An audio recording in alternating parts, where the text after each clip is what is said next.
I promised to give the siblings some privacy, so let's talk about our business first. What do you say?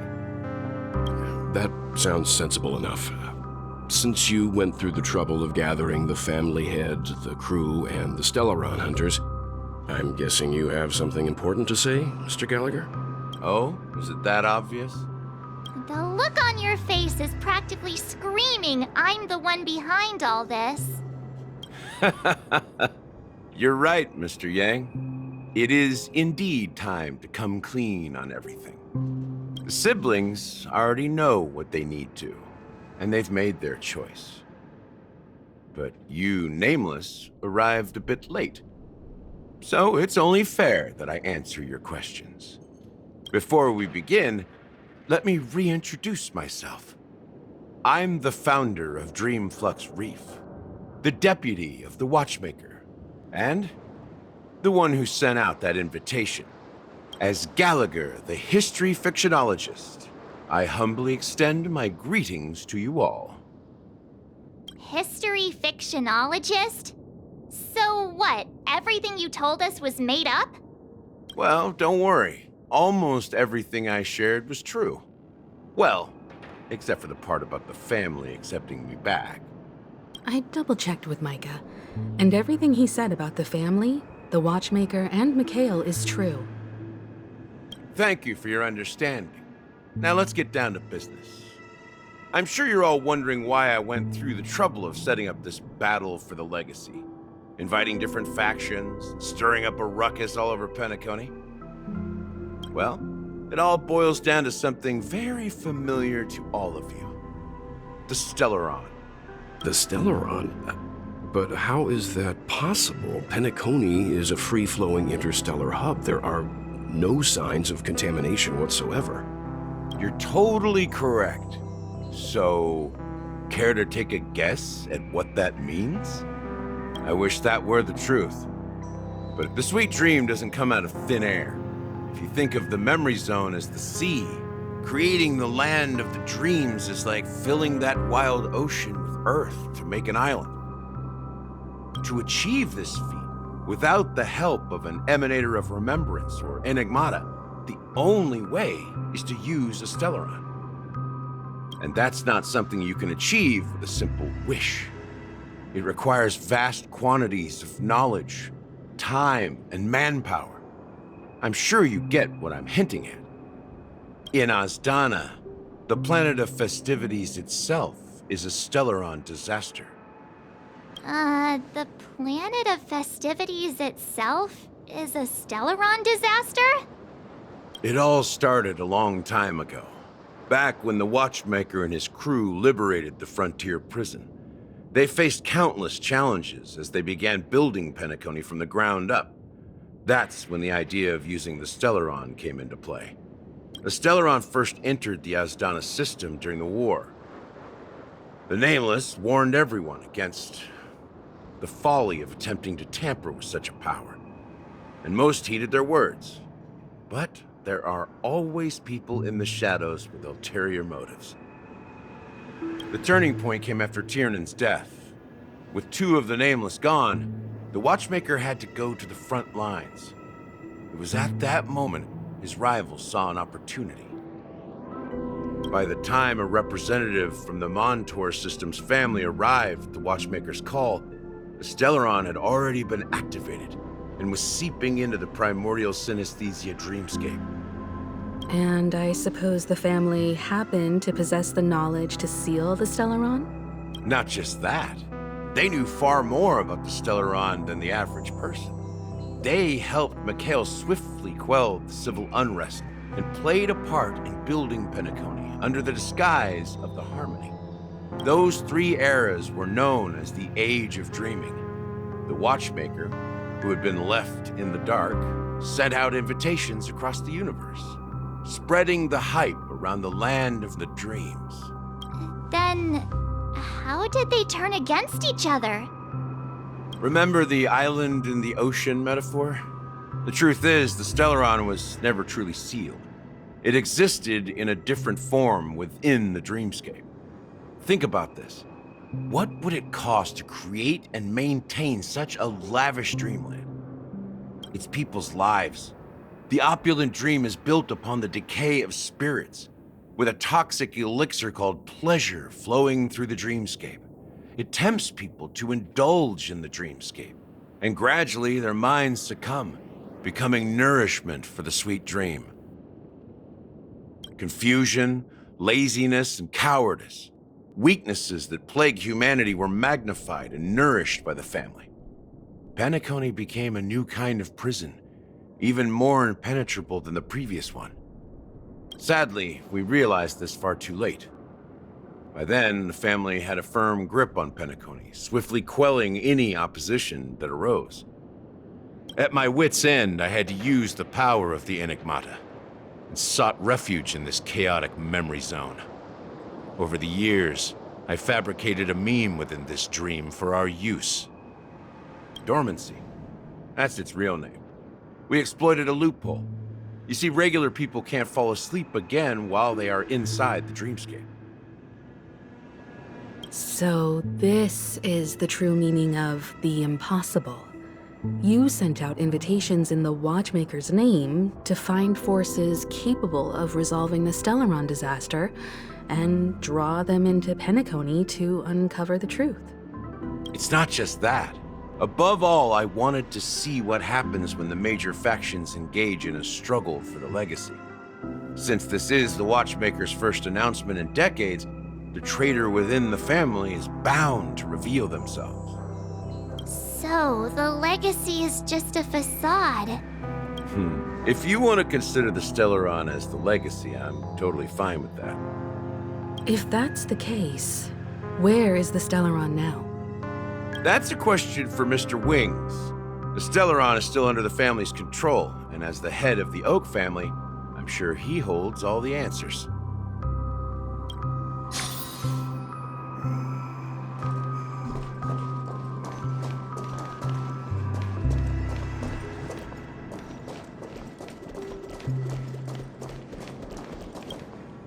Are you done talking? So, will you tell us where the Stellaron is? It is the Penacony Grand Theater itself. As I suspected, it's the embodiment of the family. The edifice that first materialized within the sweet dream. That's what turned Penacony into its current state. As for the person who employed its power, it is in fact Mr. Gopherwood, the current Dream Master. Well, that was easier than I thought. Did you conduct your own investigation already? Correct. When I was trying to track down the person who murdered my sister, apart from you, Gopherwood was my second suspect. Confronting me first turned out to be a smart move on your part. I didn't have other options. The Dream Master has been elusive, and even the heads of the families can hardly get an audience with him. Moreover, Mr. Gopherwood has been kind to my sister and me, and I didn't want it all to end like this. What do you mean by that? To be honest, my brother and I are also victims of the cancer of all worlds. We grew up as orphans, and were adopted by the family when they came to help. Mr. Gopherwood recognized our potential and brought us to Penacony. But I can't just stand by and watch Mr. Gopherwood become an enemy of the Harmony. I won't use my voice to support an evil cause. I won't step on that stage and sing, no matter who the traitor is, or what orders they give me. I won't let the Charmony Festival become an event that destroys Harmony itself, or the paradise in our dreams. Indeed, for the paradise in our dreams. As the head of the Oak family, I'm responsible for ensuring Penacony's promising future. Robin and I will head into the sweet dream and confront the Dream Master. And if it turns out that the family has truly strayed from the Harmony, I'll fight alongside you. We'll put the Charmony Festival on hold and make sure Mr. Gopherwood pays for his blood debt. The enemies you are about to face aren't like this old dog here, who can barely even bark. Since our interests are aligned, why don't we team up? Maybe, just maybe, we'll have a shot at success. We have always been following in the footsteps of our nameless predecessors, and there's no reason to stop now. Yeah, we Nameless won't back down from a challenge. Isn't that right, Mr. Trailblazer? Exactly! It's time for the crew to save the world once more! Rest assured, sitting on the sidelines isn't in our nature. Mr. Sunday, Miss Robin, I'm willing to accompany you on behalf of the Astral Express. Having a third party present should help with negotiations, and could make all the difference if things get ugly. Thank you, Mr. Yang. Thank you all very much. The Charmony Festival is about to start, and time is against us. We must hasten. Everyone, let's gather over here. We still need to make some preparations. I may have been quick to step up to the plate, but confronting the Dream Master could be a very dangerous affair. Huh? Even you're saying that, Mr. Yang? How powerful is that Dream Master? He's the leader of the families of Penacony, and he has the entire power of the Harmony behind him, not to mention the Stellaron in his possession. We must proceed with great caution. Maybe you can just stay behind this time, Mr. Yang? No, that won't do. Even if we count Robin as an ally, something felt off about Mr. Sunday just now. Although, I can't quite put my finger on it. I have to make sure he won't turn against us when things start to get dicey. You're still carrying the keepsake the IPC envoy gave you, right? May I borrow it for a moment? Huh. I knew it.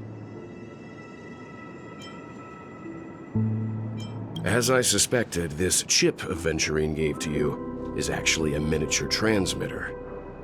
If I'm right, he intends to use it to track your location or contact you when needed. As it so happens, this may actually be of some use in the current situation. Aventurine? Is he still alive?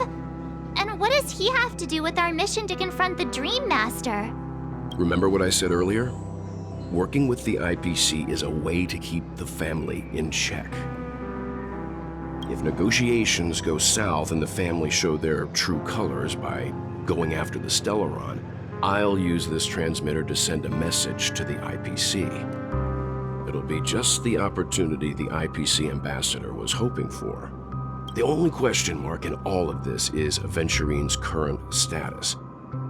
But the IPC is always listening, especially senior strategic investment department heads like him.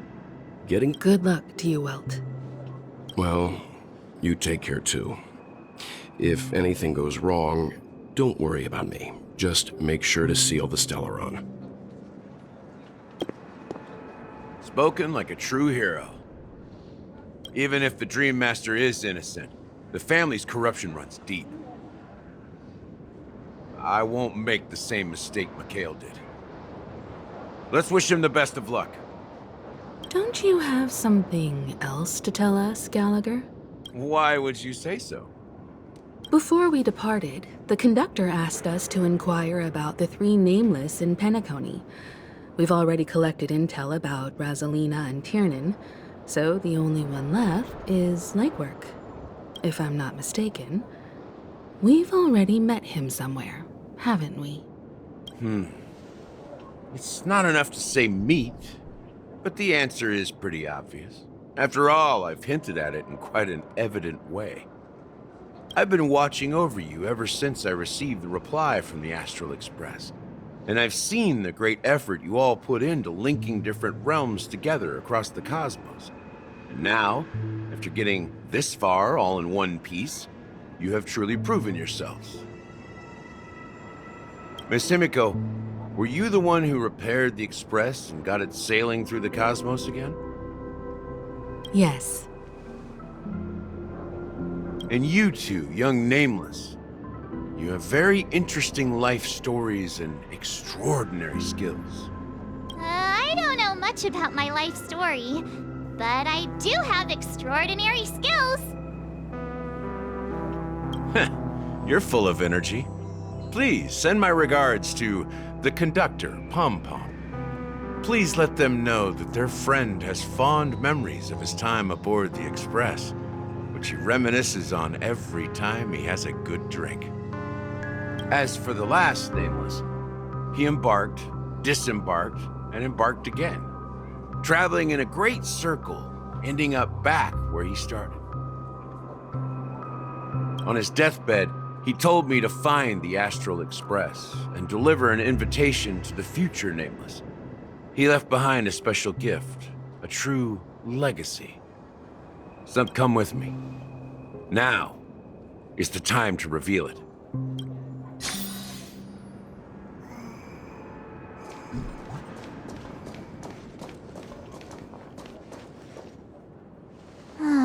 Back here again.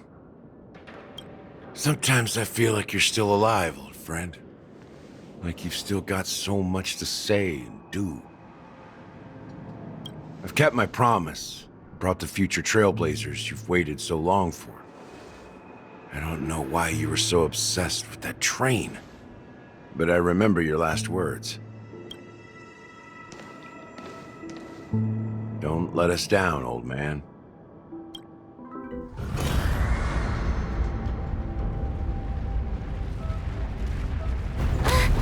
What's happening?